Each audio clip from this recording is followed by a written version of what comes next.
up next, On the Spot. Life in Liberty City. Find out today if the latest Grand Theft Auto game is worth your $20. Also, we're walking tall with an exclusive look at Chromehounds, weighing down our minds with Big Brain Academy, and scrolling left to right with Gradius Collection. Plus, we'll look back at the GameSpot US versus GameSpot UK World Cup grudge match and hold a special screening of Game Over, courtesy of Adam Films. Great. Now I'm hungry. We're live and on the spot.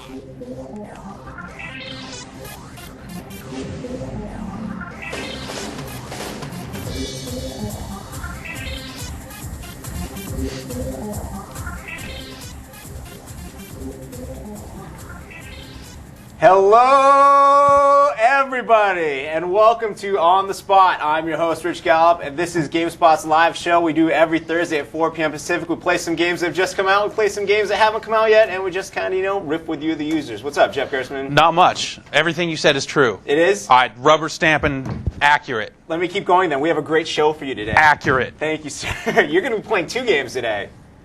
You What? are. You are playing not at once. Oh. Throughout the course of the show, okay. When the show's time has passed, yes, you will have played 2 games. Dude, that's crazy. I know. They are Grand Theft Auto Liberty City Stories for PlayStation 2 All right. and Big Brain Academy. Yeah. Carrie Goosekos, I just wanted to cover Jeff's part of the show. You can tell us what's going on for the rest of it. No, that's fine. That's no, cool. Tell us the rest. What else is up? All right. So not only is Jeff playing 2 games today, but I have 2 other fine editors here playing games today as well.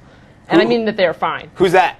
Greg Kasavin's coming by with Gradius Collection for the PSP. Now, is it Gradius or is it Gradius? He says Gradius. Okay.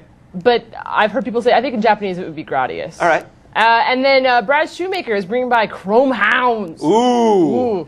Or something. Is there a robot DMX in that game? Where my hounds at? So that's pretty exciting. That is exciting. What else do we have going on? Some stuff. Okay. Yep. No, actually, stuff's awesome. I want to let you mention the first thing that's happening because it's happening like almost right now. But we have some pretty exciting hardware that I got to check out personally. But Ryan McDonald also did a little piece that those guys brought up by yesterday. That's right, and we are bringing art again to the masses through On the Spot. But not Matt Rory, someone else. But not with Matt Rory. It's my interpretive dance videos. This is through an actual artist. Me. No, not you. This is a short My interpretive film. dance is most definitely We're going to show art. it later on. We're showing it near the end of the show, but it's courtesy of Adam Films. We saw this great short movie called Game Over by Pez. He's a Harlem-based artist. And delicious candy. You just saw a little bit of it in the intro there. We're going to show you the whole thing later on. It's great. Stay tuned for that. Also, yes, Ryan McDonald will be taking us to the future with the 3001 AD folks. But right now. Right this second. This very second, moments from now. Yes. Yesterday, I brought a clip with me. You have a clip? I understand you have a clip? It's a squishy soccer ball, actually. But yesterday, Jeff Gerstmann, you and myself, Brian Eckberg, and Justin Calvert, we're here in this very studio for the GameSpot US versus GameSpot UK World Cup soccer match. I remember that, yeah. It was like 24 hours ago, so that's still totally in your short term. Yeah. Kind of. Midterm memory. It's a middle third memory. Exactly. Yeah. But it was a lot of fun. A lot of people watched. We appreciate it. Of course, the UK team kind of handily defeated our ringer, Justin Calvert. Really, as they probably should. Yeah, because they play those games. Justin didn't look like his heart was in it. Justin was like frowning the whole time. I didn't think he liked playing for the U.S. So I tell him that he threw the match. His loyalty is torn in two. Next time, Jeff replaced Justin. I would have won. You would have won? Because you hit A to shoot. I know that much. We'll find out in 4 years. Yeah. But we do have some highlights for you right now. Check them out.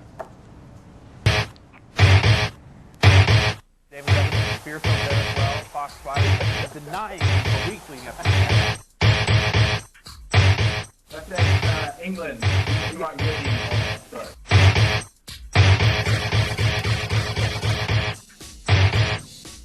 you have a favorite player on the team? Yeah, me.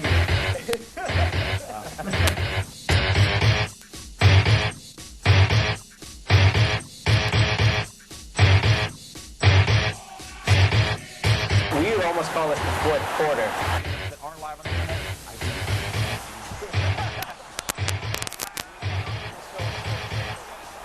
Smothered by the USD.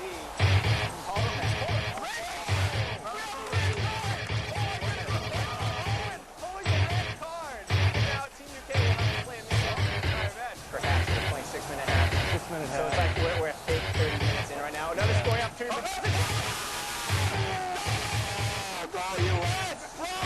Brian McBride, the eldest statesman of the team. He got a shot. Right there.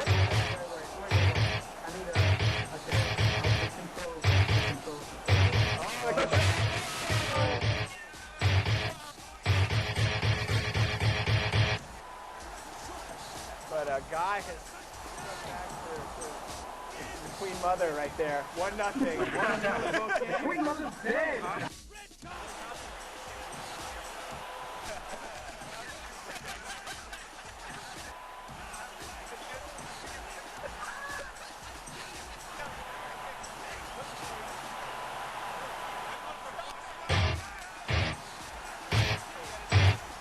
You can feel free to chime in.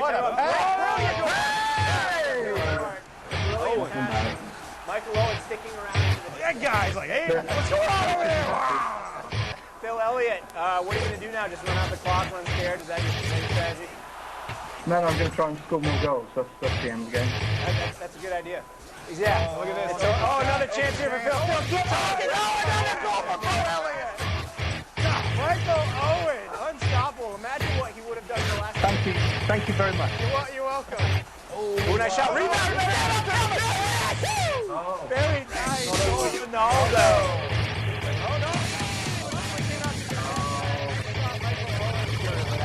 Thanks for watching. Thank you, Phil. Thank you, Guy. And thanks for watching us here on GameSpot Sports. Back. That are just some of the highlights from the entire grudge match. Yeah. Justin, I saw what Kerry's talking about. It didn't really seem like he was into it. It seemed like he was really focused to me. Yeah. We were really into it. Yeah. That was a good time. We'd like to thank the thousands and millions and billions of people who watched it at home. And actually, we rewarded everyone who tuned in live with an emblem on the forums, so on your profile. So Yeah, I got one. I was there. I didn't get one because I couldn't watch it because I was being on it. Maybe I can. I got one. Are you really? Yeah. Sneaky. But stay tuned. We'll have more live events in the future. We'll give you some rewards for tuning in and stuff. We always have a good time when we do that. Totally. It's always a great deal of fun, even when I have no idea what's actually going on. Exactly. One thing you do know a good deal about, though, Jeff Gershman, is the Grand Theft Auto franchise. I do, yes. I'm a bit of a, yes, I've played a lot of those games. And this week, kind of quietly, it seems like a new-ish Grand Theft Auto game came out for the PlayStation 2 to little fanfare. It's a really weird case. It's a port from the PSP. So Liberty City Stories came out on the PSP last year, and now here it is on the PlayStation 2, basically intact. They just blew it up to big screen, so it looks kind of dirty, a little murky, and they took out all the multiplayer. But it's basically the same game, and it's $20. So let's shoot some people. Okay, let's just do what you're supposed to do in these games, and that's really just cause some bedlam. Yeah, I've already set it off, as it were. I got a little something I can set it off with. And so for people who don't know about Grand Theft Auto Liberty City Stories, it did come out on the PSP. It is still like a $40 or $50 title on the yeah, PSP, it's $40 on the PSP, and it's $20 here, which is really the exact right price for this game. It's a shorter game. It's definitely smaller in scope. Basically, it's a side story. It takes you back to Liberty City, which is where Grand Theft Auto 3 took place. Mm-hmm. And you're there a few years before the events of GTA 3, and you play this typical mobster guy named Tony Cipriani. And he's on the come up, and you work for crime bosses and do the GTA thing. A lot of missions, a lot of mayhem, that sort of deal. Having played through the PSP version myself the whole way through, and having read your review, obviously, it seems like you just kind of nailed some of the issues with the story right there just by describing Tony Cipriani. He's kind of a common mob type. Yeah, really, it's the story really kind of goes nowhere, and they blow a lot of chances that they could have had to do some interesting things with the story, because you become a made man over the course of the game, right? And they don't really make a big deal. Like, that's a big deal. You get made. That's that should be a big deal. That should be a big deal. Right. Not really a big deal here. They just kind of gloss over it, and a lot of the things just kind of get glossed over. So it just seems like they really kind of phoned in a lot of stuff on the story side of things, and that sticks out a lot more on the PlayStation 2, just because you can compare it directly to real GTA games, as it were. Whereas on the PSP, it was technically super impressive that they could get it running on the PSP. Here, it's like, well, I could just play San Andreas. I could go get Vice City for the same $20, but that's not really an option on the PSP. Right. So, would you recommend this for someone who has not played Liberty City? If you have not played it and you go in, basically, it's all about setting your expectations properly. If you go in expecting the next Grand Theft Auto game and want something that one-ups something like San Andreas, you're just not going to find that here. But if you realize it's a budget game, it's meant to be this side story, not really a full-fledged story. It's definitely a lot of the same action. maybe you just really want to run around Liberty City with a motorcycle. You know? Right. Yeah. They that incorporate before. some of the stuff from the more recent games into here. So. Well, one of my favorite parts of the show, Jeff, as you know, is taking live questions from the people watching at home. It's funny. That's one of my favorite parts of the show, too. We have Carrie Gusko standing right now. She has a magical machine that takes these questions from people and delivers them to us. Right, Carrie? I've been told that this is called a laptop. Oh! I don't Not know to what... be confused with a lapboard. No, laptop. Okay. Anyway, so the laptop has delivered to me one question so far. Many questions, but one in particular from Ben K. and Vernon. He wants to know, is the music, the talk shows, the same as the PSP version? Yes. Exactly the same? As far as I can tell, exactly the same. Didn't go through and listen to every single bit and check it against there, but I didn't hear anything out of the ordinary. It's the same music. You have your rap station with the licensed stuff and the DJ Clue mixtape kind of vibe, and then most of the rest of it isn't even licensed music. It's stuff that they made specially for the game or something. Bummer. So you're saying there's like other stuff that wasn't in that game? No, everything in the game, it's still the same as the PSP version. It's the same. Oh, but it's stuff that there's stuff that was like new for the PSP. It's like you don't get Backstreet Boys, you get like some fake boy band, right? Right. I think so. Yeah. Right. Okay. 4 stars. Another question.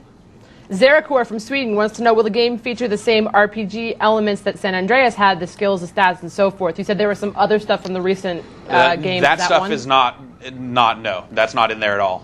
There's no kind of character building element. The closest you get to that is kind of the same stuff that you saw in Vice City or GTA 3, where if you go ahead and complete, and I'm going to get mowed down. You are done. You are dead, sir. Armor cheat. Ooh. Oh, health cheat. Do it. I don't remember the health cheat. I don't need health as long as I got armor. Is the health cheat the same as the PSP version? Yes, the cheats are basically the same as the PSP version, which is nice. All right, let's talk about your theory of using the game, Jeff, because I believe it is a widespread held belief on how to properly play a Grand Theft Auto game. That's kind of the beauty of it. It's like, you know, the games on the PS2, amazing stories, you know, amazing sense of satire, really good sense of humor. But you know, a lot of people just play this game by, doing what I'm doing here. They're cheating to get the weapons, they're cheating to get the armor, and then just going out and causing as much mayhem as you possibly can. And I know plenty of people that have just, that's like their own little meta game, their own little side thing that they're passing the controller around and seeing who can last the longest. Right. And mow down people and do all the stuff that the man tends to frown on. I mean, honestly, I'd done that occasionally, but like I always was trying to be very careful with these games and beat them without cheating, like I did in San Andreas. Right. Couldn't do it in Vice City. Did in Grand Theft Auto 3, except for maybe the last boss fight. Like that was terrible. You know, at the end of the day, it's like, granted, we're in kind of a different case because we're reviewing them. But at the end of the day, games are about having fun, and if you're having just as much fun or more fun by cheating, then why have fun? Whatever. Sure, do it. Carrie Guskos, do you have any more questions? No, but I have a statement to that. What's that? I say no to cheating. Damn cheaters, man. No cheating. Do you want those GRA points quickly or not? I will get the GRA points slowly because I'm not going to cheat to get them. All right. And anyone who's my friends list can now watch me get them really slowly. So a lot of people comparing it to the PS2 version, the PSP version of the same game, but I'm going to ask you a question comparing it to the other PS2 titles, which is, how big is the world when shown next to the other GTA titles? Is there a stark contrast? It's Liberty City, so it's basically the same size that you saw in that game, which is smaller than Vice City and smaller than San Andreas. But it's still a sizable game. 5 stars. 5 stars. You're not going to get 6. No, I don't. Can't get 6 I'm on the second island. Exactly. So. And also, Jeff, just a personal question. The PSP only has one analog stick. PS2 has 2 on the controller. So does that change the controls any? It does. It makes it more like the PS2 games. You have the right stick for camera control, and the lock-on targeting uses the second shoulder buttons for rotating through targets, which is better. Well, thank you, Jeff. Yeah. It really sounds like this is totally a judgment call for people out there. It depends on your perspective. If you've played this game on the PSP, there's really no reason to go back to it again. Right. And it's the #1 selling PSP game, so there's a fair chance that a lot of people have already played this. But if you haven't played it, a $20 Grand Theft Auto game is just nice. make sure that when you go in, you're not expecting the San Andreas 2 or something even bigger and crazier than that, and it's it's good. Great. Thank you, Jeff. Yeah. You stay right there. We're going to play some Brain Academy later. Yeah. Okay. All right. read Jeff's full review on the site. It's there, some gameplay, movie screenshots, all the works. Right now, though, Kiriguskos is named by Brad Shoemaker in an exclusive single-player demo. What is it, guys? Chromehounds? Chromehounds. So let's pretend like I don't know what Chromehounds is. What is Chromehounds? Chromehounds is a mech action game from Software. From Software? It's a mech action game brought to you by From Software. From Software, and who made Sega. the Armored Core games. Right. And this is a completely new... Right, totally new property. It's for the Xbox 360. Show it to me. They're okay. They are. Well, I'm going to jump into this mission Sorry, here. no, talk and show it to me at the same time. They're filling the conspicuous void of mech action games on the 360 right now. True. So now you've got some big robots. Everybody likes those. Mech Assault was a pretty big title for the Xbox. Yeah. So I guess we're seeing a new title for the 360 in Chromehounds. Right. So what is most of the combat takes place inside of a mech? Yeah. Everything inside it's of a mech? all, There's you're no all inside nothing big else? Robots, right. Okay. Yep. Giant robots. As people who are really into mechs, apparently they love when you call it giant robots. So go ahead and walk around calling them giant robots. Actually, in this game, they're called hounds. Hounds? I just like saying that. Are the hounds chromed out? Not really, actually. Are they iced up? They're actually kind of beat up looking. If you want to take a look, you can see right here. Actually, I turn on my nifty little flashlight here and go to business. So is this the beginning of the game? Well, it's broken up between different mech types. You've got like the soldier class is kind of the general all around. There's a sniper. There's a defender, which is like heavy armor. So this is the soldier class. It's the first kind of mech that you get, and you basically play through one mech type, and then you kind of move on to the next. And they've all got their own missions. So. How simulation is this like versus arcade? It seems a little. It's kind of half and half actually. I mean, you can see you don't move very fast. It's kind of simulation in that aspect, but the shooting has kind of an arcadey feel to it. Real giant robots move really slowly. Yeah, I mean, what else would you expect? Maybe your giant robots. My giant robots are lightning fast. Well, if you're like a Weird person on the Japanese ground, ones. it will seem like the robot's moving very quickly by comparison. Right. But if you're in the robot itself, you're moving slowly, but your one step knocks over like 3 trees. Yeah. Okay. I'm so glad we've clarified this Thank for you. everyone. So most of the game you're inside, all the game you're inside the mechs. You basically got a bunch of different weapons and stuff here. Like, what kind of weapons are there? Can you tell me about it a little bit? Yeah, sure. I mean, well, again, the weapons vary depending on what kind of mech you're using. It's pretty much your standard gamut of machine guns. There's kind of like burst shotgun style weapons. There's all kinds of different rockets, like say these. Those are kind of fun. Ooh. Yeah. So I mean, there may be like some energy weapons and stuff. I haven't seen any yet. Haven't gotten super far in the game, but it's all kind of like standard ballistic and military stuff. So I'm going to grab some questions right here. Sure. Keith Lai from Naskia, wherever that is, wants to know what type of environments are there in the game. There's a ton, actually. You can see them in this kind of mountainous region here. Like, I've seen some snowy stuff. There's like more kind of flat plains areas. Does it have any impact on your mech, like how you move? Not that I've noticed. Well, I mean, the mechs are so different. Like, some of the mechs have like tank treads. Some of them actually have 4 wheels, so they're not all actually like walking robots. So what's going on here? You're following some kind of story? Like, are there specific missions that you're doing, or do you have to just kill everybody? How does it work? Yeah, there's different mission objectives. Ouch. This mission, I'm supposed to be blowing up the enemy base, which is not going to happen if I can't kill all these guys. But some missions, it's like search and destroy, like a particular unit. Sometimes you got to defend a base, or you've got like everybody's favorite, the escort mission. Stuff like that. So. That is my favorite, actually. I find that hard to believe because actually everybody hates those. But well, here we go. Let me take some more questions. Okay. Sajmori Dunn from Jacksonville wants to know, what are the ways you interact with the playing field? You're not blowing up those trees, are you? No. No. So do you do anything with it? You can walk into them, though. I can show you kind of like my Hulk smash maneuver here. All right, that sounds awesome. Yeah, boom. See, there goes a tree. Hulk smash! That was exciting, Did that right? slow you down at all, or no? Yeah, I mean, you kind of walk into it, yeah, but it doesn't like hurt you or anything. You can actually kind of like plow through smaller buildings and just walk over them, and they kind of Camera crumble. movement looks crazy. Yeah. How is this controlling for you? It controls really well. I mean, you just jump right in, and it feels kind of like a slow Halo. You know, I mean, it's if not. you had this Steel Battalion controller, would it work better? Somehow I doubt it. What about people, Brad? People. Tell us about what happens when you run into a whole bunch of soldiers. Well, how about I go find some? Okay.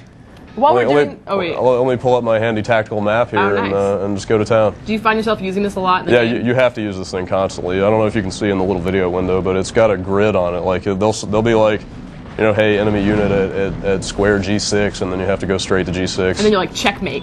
Exactly. Yeah, you sunk my battleship. Thanks a lot. But yeah, so and you can see that the map is really easy to pull up and then dismiss. So. I'm going to ask you another question while you're making your way over to people to stomp on them. Alex Hurst from St. Louis. Question sort of misleading. The subject was Chromehounds' weak points, and I was like, yeah, are the points weak in this game? But what he wants to know is, will the hounds have certain weak points on them, or will damage to specific parts of the hound be accounted for in any way? Well, when you pull up the map, you can see there's these little bars on the left, and those actually correspond to different parts of your mech. They get super granular in this game about like breaking down the parts of the mech. There's like, not only is there legs and cockpit and stuff like that, but they even do like generator and different little system components. It's super, super complicated. But what about the head? I think that's cockpit. When you form like Voltron. No, there's no Voltroning in this game. Is there a blazing sword in this game? Unfortunately, no swords. But there is a lot of cool stuff blown up, actually. Check this out. Oh, what happened? Oh, you know what? Well, I can't hear the game, and they're telling you to do stuff. While you're out of here, do you want to show us like the garage? Is there a garage or something? Let's jump back. Rumor has it that people who like giant robots also like to put different things on them. I've heard that rumor as well. So like the whole Armored Core series is based around that. I'll ruin it for. I'm going to ruin Brad's surprise since he didn't get to stomp on soldiers. What happens when you run into people when they shoot at you? Nothing, because they can't hurt you. They go squish. You just squish them. It's like you see these little guys that are like pop, pop, and you just walk over. You're just like, oh, check this out, bam! He's like, you can just totally ignore them. There's no effect. You're all Chromehounds. That's great. Yeah. While this is loading up, Brad, I know you're just starting to play with this, or you're doing the demo, right? Right. Joel Hewitt, I don't know if you've gotten this far, from Grimsby wants to know, are the hounds land-based, or are there any water or air-based hounds? Let me show you, actually, in the garage mode. I can kind of... So you can customize that? Yeah. So you can customize what type of hound you have, and also what weapons, but can you, like, bling it up? I know Jeff wants to put rims on his hound, I'm sure. I don't know that they have any rims. You can get, like, You can get decals and just camouflage, stuff like that, so... You put big fat laces and unlace them? Totally. Just yank the laces right out. So what's the story like in this game? Is there like a specific... It's the near future. There was World War III. Get out! Big robots, everybody likes those. So show us this garage. Okay, yeah, let's jump in here. Or garage. So yeah, I'll answer that question when I can show you all the leg types I've got here. So this is my terrible Frankenstein's monster of a mech that I've made. That's not terrible. That's awesome. It's got wheels. It's not that efficient. I don't call think. that big robot Rex. I don't Tyrannosaurus robot. I don't think it's working out too well. Metal Gear. Metal Gear.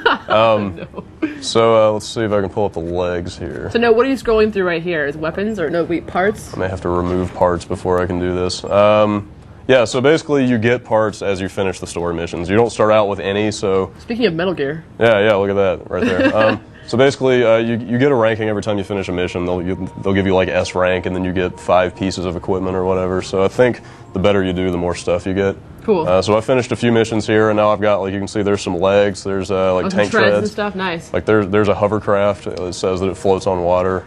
There's like a 4-wheeled thing going on. So does that change the strategy in which you're playing certain missions? Well, yeah, I mean, because you can bring in your custom mech, and then it affects what kind of terrain you can traverse and that kind of thing. Do you foresee having to switch between your mechs, or like customize it often for different missions? So like if there's one with a lot of water on the map, maybe you'll switch to the water one, but maybe another one for a different mission? You might, but from what I've seen in the single player so far, it seems like the one they give you is always tooled for that mission. So it seems like you could probably get by without ever touching the customization if you want to. But you can bring all these into multiplayer, and of course, people that spend the most time getting the best parts and tweaking their mech out are going to do the best in multiplayer. Speaking of multiplayer, have you played it yet? Not yet. Do you know what it's supposed to be? No. I know. Why don't you tell me, because I don't. I will tell you, if you come back next week here on the Spot, we'll have Chromehounds back, and we will be playing the multiplayer. Yeah, there is that. Wow. Yes. Oh. That's yeah. It's like 6 on 6. That wasn't actually an answer to the question, though. That doesn't answer your question? Well, you don't tell me anything about the multiplayer. I'm telling you, come back next week. How about it? Apparently it's going to be 6 on 6, I heard. Yeah. Not to blow it. I'm just saying. Thanks. Stab. We haven't no. Brad, Carrie, you guys have one last question to take? A lot of people are asking about a live demo. Do you know if there's going to be one up on live anytime soon? Brad, find out. Okay, yeah, I'll let you know. Find out and try to include it in your preview. Yes, there will be. No, I have no idea. I have no idea. For the record, I have no idea. Okay. All right, thanks. Well, thank you, Brad, for bringing this by. I'm going to watch you play it for a little bit more. Okay, I'm going to blow some Rich, stuff up. you want to do something now, don't you? Sure, I do. I want to take us to the future. Jeff Gerstmann, are you ready to go to the future? The future, Rich? Yes. A lot of people have been asking where Ryan McDonald's been, and besides being, the executive producer and being behind the scenes and making sure all our stuff looks amazing, he also is dwelling in the future. because he recently hung out last week with the guys from 3001 AD. That's pretty far in the future, isn't it? dude. That's like 1,000 years, 995 of them or something. That's a lot. It's a lot of years. Yeah. But what do they eat there? They eat virtual reality. What? Yeah, they do. All right, Anyways, I'm in. So they brought their crazy thing by. It's called Immersion, and Ryan, take it away, sir. Hey, Bob. Hi. Nice to meet you. Nice to meet you, too. Now, you are the president, and you want to tell the folks at home what you do? Sure. 3001 AD is a virtual reality game company. We build virtual reality devices for PlayStation, PC, and Xbox. This is the Immersion. This is our newest product and our main product right now. We got started in theme parks, developing systems for attractions, and we also develop lots of arcade video games. And so we've been in the business for about 7 years now. Now, this product is coming out in August, you were saying, correct? This will be out in August. And just so folks at home know what the pieces that actually come with it are, you get this box, which is actually the transmitter that sends the video. This color base station hooks in with a USB cord. It'll be powered by the USB from a PC or from a 5-volt power supply from an Xbox or PlayStation. You pump your video and your audio into that, and that gets transmitted wirelessly to the gun and the headset combination. And then with this thing, it has, how does it, you want to tell the folks at home while I pop it on how it works with the head tracking? Sure. Go ahead and put it up on your head. Now, as you look around, if you can see the screen over here, as you look around, it moves. So when you are in the virtual world, or when you're in a first-person shooter game, there's your gun, what you look at is what you can see. So if you want to aim at something, go ahead and find a target. So tell me, for the folks that can't enjoy this at home, what's it going to be like when they plug it in to their PC or their console? How easy is it to hook up? It's very easy. You plug in the USB cable, and you plug in either your VGA cable to the back of it, or if you have video out, you can plug in straight into the back of the base station, turn on the gun, turn on the headset, and away you go. There's really no setup for it. On the PC, we recommend you reboot the device the first time that you ever hook it up. But other than that, it's a very, very simple device. It's a keyboard and a mouse. That's how the computer sees it. And the one question that you were telling me about some of the specs before of what I'm seeing in here. You want to talk about what Sure. it is? Yeah, this is QVGA. So what you're seeing is basically interlaced NTSC video, normal television video. That's being transmitted right now through the base station, and shortly we're going to be doing a digital version of it, so you'll have one essential Bluetooth connection between the two devices and have full control, and it'll be a completely remote product. What about the audio that I'm hearing? That's just standard stereo? Standard stereo audio, whatever left or right you pump into this, it'll pick it up. One of the neat things about the speakers, the way they're configured and hanging down over your ears, is it actually creates a sphere of sound around you. So instead of having earbuds that kind of stick inside your ear, this actually is more of an ambient audio system, so you hear more naturally with it. This has never been done before, to my knowledge, having video broadcast from a computer to a remote source like this. I think we've accomplished some very, very interesting technologies. And what a better way to play a first-person shooter than with a gun in your hand. Now, again, tell the folks at home when they're going to be able to get their hands on this and try it out. Sure, this will be out in August this year, and it'll be online and also at some major retailers. We're still putting all that good stuff together, but if you check out our website at Immersion.com, you can see more information about us and about our company, and we're going to be adding some new features too. We're going to be adding Xbox 360 compatibility. We're going to add a microphone in here. We're going to be doing like a video direct link through the Bluetooth connection, and some pretty cool stuff coming up very soon, maybe a track gun. Oh, excellent. Thanks again for Sure coming by, thing. Bob. Really appreciate it. Thank you. We'll definitely be keeping tabs on it. I know I'm excited. August is not too far away, and $395, while that's pretty hefty. I've always been one of the guys that's always wanted a virtual reality system to actually work. So seeing this and trying it, I'm excited. Thanks again for coming by. Thank you. Really Thanks for having appreciate us. it. All right. And we are back. We'd like to thank Ryan and the folks at 3001 AD for He showing was us getting the future. traversed. Yes, that's the future right there. That's the Nintendo on. Yeah, exactly. I hope it's gotten better than VR has been, because last time I tried it, it was like Can we never some mention console it again? or something. Mention it what again? VR? The Nintendo on. Oh, We've yeah. mentioned You it just twice. mentioned it. No, twice this week. Oh, okay. You're right. times It's this come week? up. Yeah, Yeah, it's coming. It'll come up again. It's back. It's real. It's here. it's happening. It's the future. Yeah. Actually, you know what is the future? What? Brain training. Yes, We've brain been training. told that several Brain training times. isn't the future. It's now. It's now? Yeah, with Big Brain Academy for your Nintendo DS. In stores now. Wait, what? 7.0. Yeah. Done. All right, Jeff. So Brain Age came out. Yeah. They had Dr. Kawashima attached to it. Yeah, and that was like Very trying to scientific. be proper science with crazy. Brought you like pictures of brains at work and brains not at work, brains at rest. Right. And now we have Big Brain Academy, which obviously is just as scientific. No, not in any way, shape, or form. No? It's the same basic concept. They have tasks here, and they give you a score based on how well you do that's supposed to indicate the weight of your brain. Theoretically, a heavier brain is smarter, That's why. which is total science. Yeah, that's where the science kind of breaks down. Because like the first time I played it, I got like a 1200, and then the third or fourth time I played it, I got like a 16 or 15 or 1700 or something like that. And it's like all of a sudden my head feels like, you know, half a kilo heavier. Dude, what do you got stashed up there? Yeah, apparently. That's, something. So what's the game all about? How So do you play it? this game is 15 different mini games broken up into 5 different categories. And what we're going to do is we're going to jump into Get in Shape, which has you basically tapping shapes to get them together. And it's really basic, and it's the same basic concept as Brain Age. So you see this little thing up here. I need Right. to tap these shapes on the bottom. That's all you have in to do order is tap to the shapes. create the shape. I'm And terrible at this one, by the way. Really, I'm Yeah. actually I'm relatively good at Nice. it. But you know, now that I've said that, it'll probably go horribly. No, dude, you're good. Okay. You're fine. So That. for each of these tasks, you get about a minute to do as many of them as you can. Right. And the stars in the lower right-hand corner tell you how well you're doing. Yeah, like that'll indicate kind of the difficulty of the task. Dude, you are good at this. Yeah. Give him a hard one. They get Oh, wow. hard pretty What? quickly here. What are you gonna do? Oh, you geez. got it, dude.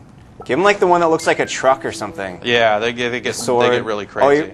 so but the difference between doing practice and then you practice enough and you get to take a test. Right. So yeah, you can take a test at any time, and that's similar to the Brain Age test. That is where you get your main score for your brain. Mm-hmm. And I need You got that 3 one. seconds left. 2 seconds. Oh, R. R. You don't get Okay, to spell the R. Time's up. But how many did I do? How did you do? I did 9 with no mistakes. That's not bad. So then, but that's actually 137. That's actually not very good. No. But it's just about the right size. Good job. Yeah, which gets me like a bronze or something. So Oh. if I was totally focused on it, I've actually gotten as high as 300 in that one. But then, yeah, so once you do that, you can go on to this test mode here, and it'll give you 5 things at random, totaled up, and you see here, I've gotten a B-. It says that I have the brain of a museum curator. I got an A, dude.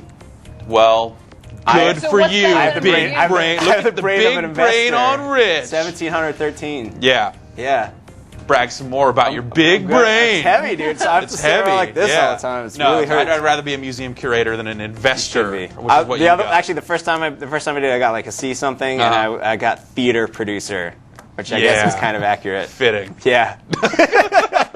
No, but like another one I got was Michelangelo. Okay. Who's not my favorite Ninja Turtle, but sure, that's cool. He's a party dude. So am I. the so. brain typing part seems actually like there is a little bit of science behind it because you see the graph at the bottom, like the arrow, the triangle or the pentagon. I'm sorry, Yes. is grows.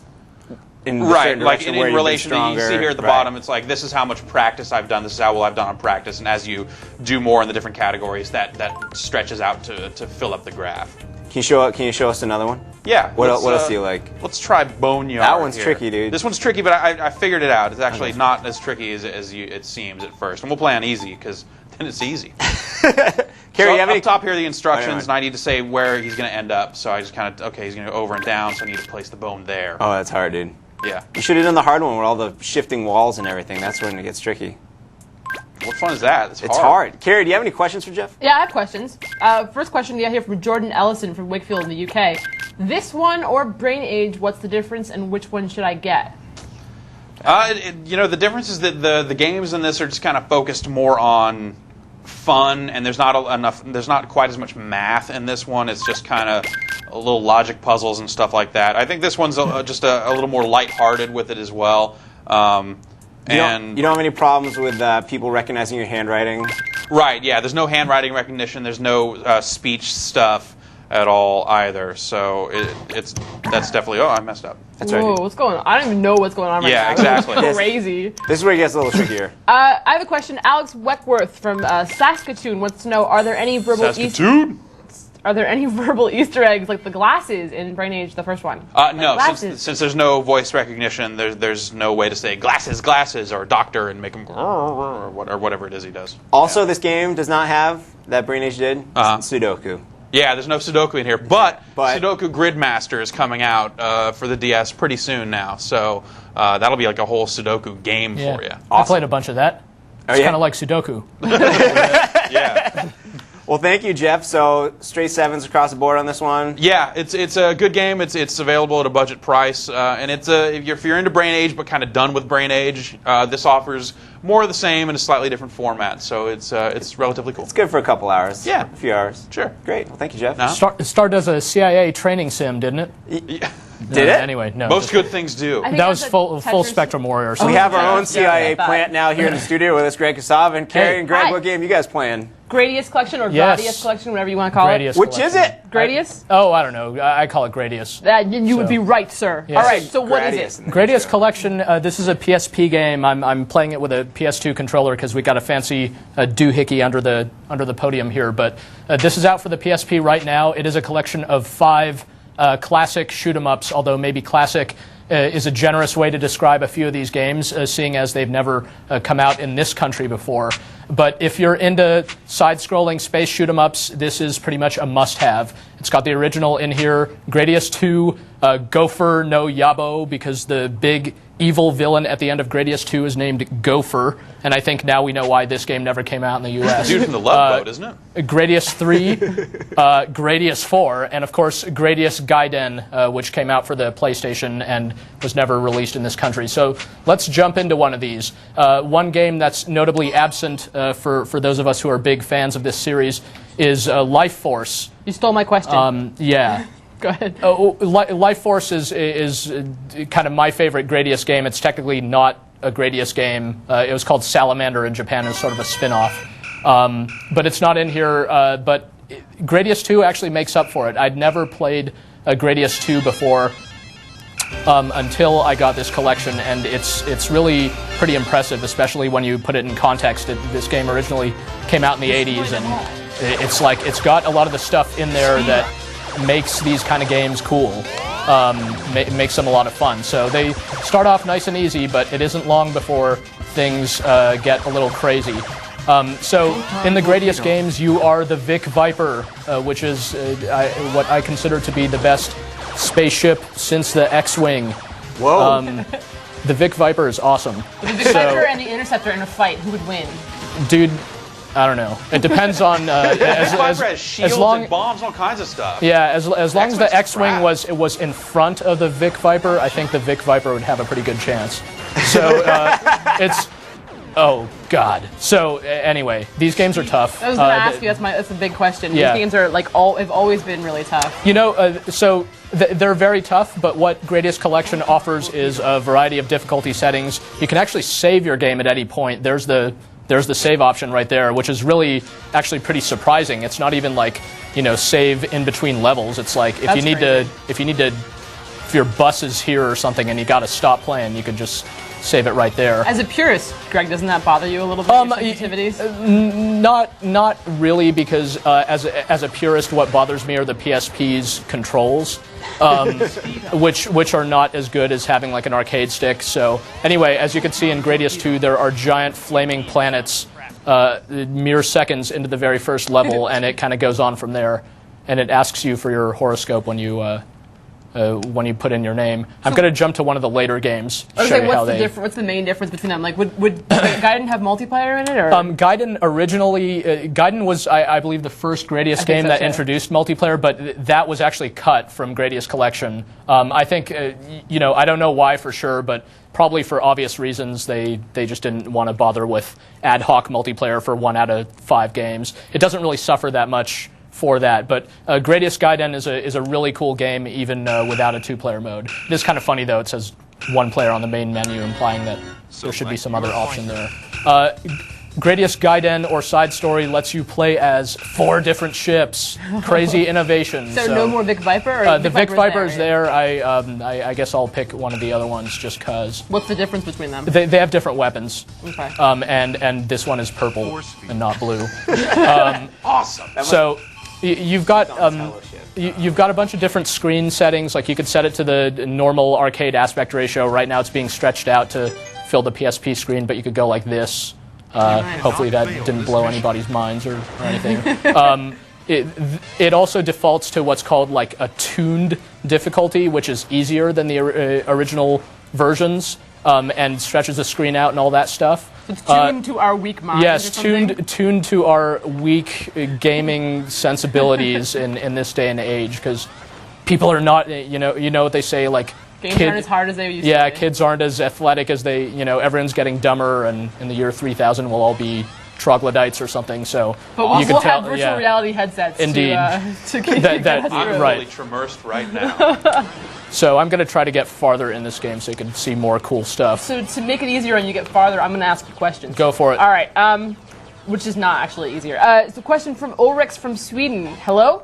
Do you think the price... That's not a question. Hey, does that you know Jesper? Do you know Jesper? We got a question for you. Do you think the price is worth the package, and are there any extras in it? Yes, I think it's I think it's like 29. But well, I don't know what it is in crazy Swedish money, but in good old dollars, I think it's $29, and that's a very reasonable price. For 5 of these games that actually offer quite a bit of replay value. I mean, you could come back to this game a lot. Just this game alone, Gradius Gaiden, one of 5 games in the package, 4 different ships and different difficulty settings and stuff like that. I think this game has like 9 levels in it, so it's actually pretty long for a shoot 'em up. These games, they're not 20 hours long, but they'll take you that long just to get to the end. Are there any extras? Like all the games are unlocked from the beginning, so it's not like I wish Life Force was unlockable or something like that. There's what's called a gallery mode, but it's really more of like a music test thing, which is pretty cool because Gradius games are known for having really good music in them, and you can listen to all that stuff in that mode. But otherwise, it's sort of no frills. I wish the game, had a little more history in it or something like that, like to put these games more in perspective. But hey, they stand very well on their own, and they hold up surprisingly well. Even the original game, which is from 1985, more than 20 years old. Now you said here's the most first of these boss. haven't come This guy. out in the U.S. Yeah. Damn him. Yeah, a lot. I hate that thing. Yeah, a lot of them haven't. Which ones do you know? Which ones haven't come out? I'm not. I think Gradius 3. Let's jump into Gradius 3 because I hate that stupid, ugly metal caterpillar thing. This looks like this is loading pretty quickly too. Yeah, it loads up nice and fast. It never loads during the games, so you just kind of go back to this main menu, load up the game, and dive right in. It's definitely like a quick hit type of game as PSP games go. I think Gradius 3 came out for the Super Nintendo, and it's even got like the ROM check stuff in there, like from the arcade versions, which is pretty cool. It's really a faithful emulation. Let's see, 4 I don't think ever came out. Gradius Gaiden never came out, and 2 never came out. I think that's the deal. Kind of like Final Fantasy. Yeah, it's kind of like that, but more so. Or something. Thanks. Gradius 3 is the hardest game in the series. That's kind of, and the series took like a lot of time off after this one. I think this is where they took. I mean, they all kind of look the same at a glance, but this one is distinctly a lot harder right from the start. So I think this is where space shoot 'em ups in like the early 90s or something, they were at their peak, and the designers of this game must have gone, what can we do? Hey, I know. Let's make it way harder than it is already. And so all the people who were already had their reflexes tuned to crazy perfection now had a ridiculously hard game to deal with. And I think everyone kind of gave up on this series for a little while after this one. So are those lions? They are sand lions, Rich. Okay, my bad. Get it right. Sand lions in space. So yes, sand lions in space. I saw that. God. So one of the things that makes these games hard is, one hit, you're dead, you lose all your damn power up, and yeah, you're pretty much screwed. Like the fact that you have extra lives in these games is practically a formality. You know, you pretty much have one life in Gradius 3, because if you lose all your power up and you're like at a boss or something, you're not going to beat him at that point. But you could save your game and keep trying or something like that. So is this game out now? Yes, I believe it is. Oh, God. And you've reviewed it? Yes, indeed. And what did you give it? I gave it an 8.2 out of 10. I think it's a great game. Yeah, that's great. So I guess anyone who wants to see more about Gradius collection for the PSP can go check it out on the site. Indeed. Meanwhile, I think Rich is going to get a little arty on us. We're all getting arty sorry. together. We're all going to arty become a little also. more cultured right now. Far out. Well, you Thanks, ready? Greg. No. No, you're not? But I'm never going to be ready. Let's just do it. All right. Well, thanks to Adam Films, we're about to show you a short film called Game Over by an artist named Pez, P-E-S. Heavy. And it's kind of fitting we got it coming after Gradius like that. Yeah. Or Gradius. Check it out.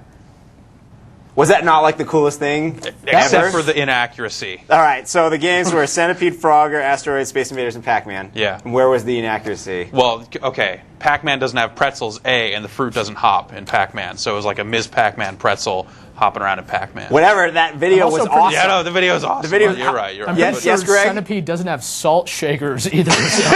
You're just not looking at Centipede close enough, okay? Jeez. That video makes me I thought really that was hungry. But wow. it was awesome, Yeah. Rich. Yeah. That's It was. what You like that, Carrie? Did you like it? I really like that. I didn't get to see it well enough, though. Would you like to see it again? Yeah. Should we show it again? Show it again. Yeah. All right, fine. Let's hear it one more time. Check it out. Game Over by Pez. Or Holding On. Okay, fine. But all right, we'll look at it again in a second. Really? Yes. If you'd Okay. like to see it, you can find it on Adam Films. You can go to eatpez.com, PES.com. PES. They're both there. How long do you think it took to make? I can't even venture a guess on that. Yeah. I would imagine days, weeks. Yeah. You know, The stop motion. Yeah, stop Yeah. motion. Like I tried to do stop motion once. I just don't have the patience for it. No. So and you yeah, had to, you like, have to, like, every move a little bit, explosion, like in asteroids, like all the little yeah, it's like bits that's having like to 3 fly frames everywhere. for each one. It's crazy. And then to make it and not eat the pizza while you're doing it. Yeah. Yeah. Well, I'd imagine you probably just get more pizza than you need, so you're eating pizza while you do it. Because that would kind of offset. But what about the fried eggs for all the eyes? It's great. Check it out one more time. All right. We gotta watch it.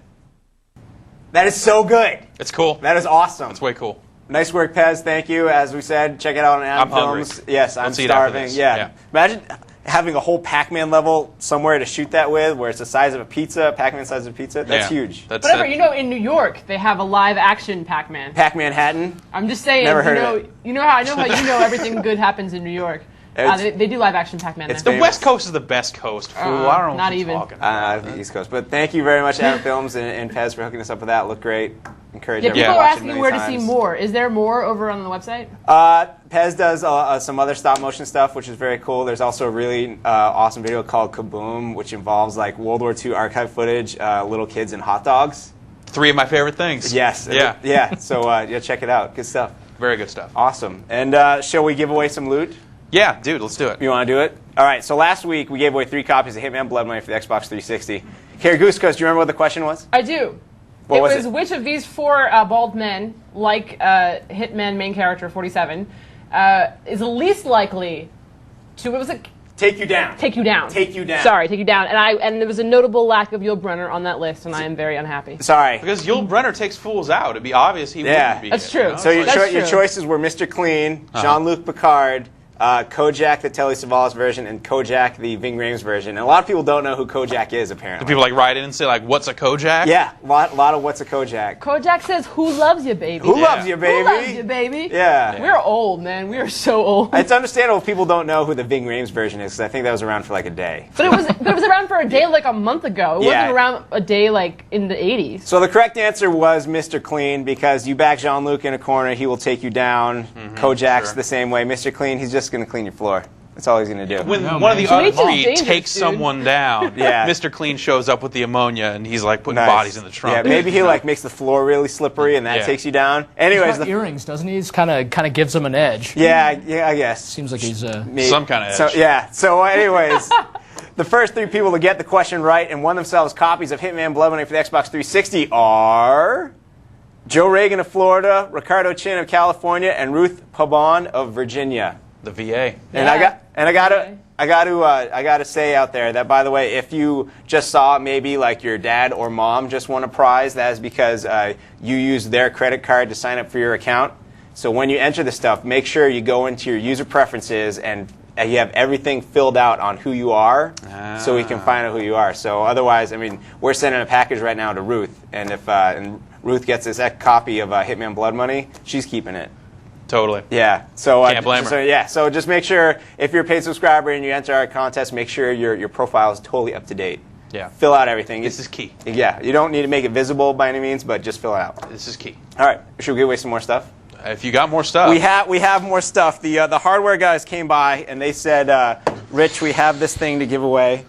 I'm missing the other half of it. Here it is. Is that a keyboard? No, it's a Z board. This is a Z board. That's so extreme. It is an ultimate gaming keyboard. Jeff, can you tell us what a Z board is? Okay, so a Z board is this great keyboard. It's it's kind of interesting. Basically the whole idea is that it's customized for gaming. The keys all snap out of it, and you can snap in game-specific key sets, like this one for Guild Wars Factions. And it's got buttons that just straight up say like mini-map and stuff like that. And it's designed to make gaming easier, but since most video games use one of 2 or 3 control schemes on the PC nowadays, totally lame. So it's cool, and it's I know people that have bought that, and this is going to be free for someone. No, I mean totally enter. Jeff, don't be a hater. It's dumb. They're dumb. Lay off the hater rage, Jeff. If I were to win it, I would send you guys a video of me smashing it with a baseball bat. Not to give anyone any ideas out Whatever, there. this is cool, dude. No, it's way cool. It's Enter free. and win. It's free. With the hardware, free. I mean, yeah, we kind of get a little stuff. spoiled when we get free stuff like this, and we get to say it's not cool, but we're totally giving it away. Totally. All right. Let's give it away. Let's get it out of here. All right, and since it is a keyboard, we always try to go in a different direction with our questions. Unfortunately, if you know him, Billy Preston passed away earlier this week. Famed keyboardist. So we have a Billy Preston question to go with this keyboard. Get it? Does that work? Yeah, because he played keyboards. If you're a GameSpot paid subscriber, use the form you see up above the player right now. Choose question 1 in the drop-down menu. Get ready to answer this multiple choice question. Hit submit, and the first person to do so will win this Z-board and the Guild Wars Factions key set. Fantastic. All right. And the question is, which of the following is your favorite Billy Preston song? Will it go around in circles? Out of space? You Are So Beautiful. He didn't perform it. He wrote it for Joe Cocker. Great song. Yeah. And Get Back, the Beatles song, but he was the one playing the keyboard in the rooftop concert, at Abbey Road, Apple Studios and everything. Yeah. A lot of good choices right there. I know what I'm going to pick. This is one of those things where there is no right answer. Oh, give it away. So no one can win? Yeah. I'm just saying the first person to answer correctly will win this keyboard. But there's no right answer? Yeah. Dude, that's deep. That's meta right there. You won't find that in your Big Brain Academy. It's true. This has been a great show as I dump my water bottle all over the floor. Sorry, that makes the show better. Did you have a good time? I have a great... Whenever there's a wet spot on the floor, someone had a good time. So, I can't believe you just said that. Carrie Guskos and Greg Savin, any final words for everyone? I have a question for you, but Greg, do you have anything else to say? No, I'm curious what the question is. My question is, Rich, do you like cool art? I do, in which case, What is a Kojak? Pez is for you. Check it out. That was a great video. We'd like to thank Adam Films and Pez for hooking us up with that. It looked really cool. Yeah. We'd like to thank Immersion for stopping by with the future, and we'd like to thank Sega for hooking us up with Chromehounds. And we will be back next week with more Chromehounds multiplayer.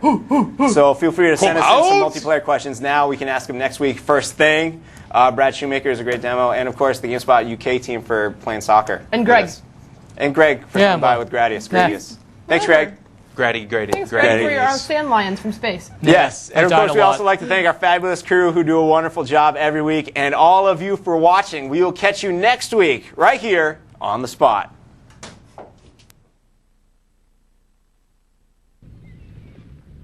Ladies and gentlemen, today's Jared Challenge is for each one of you lovely contestants to jump off the cliff and into the shark-infested waters below. With smile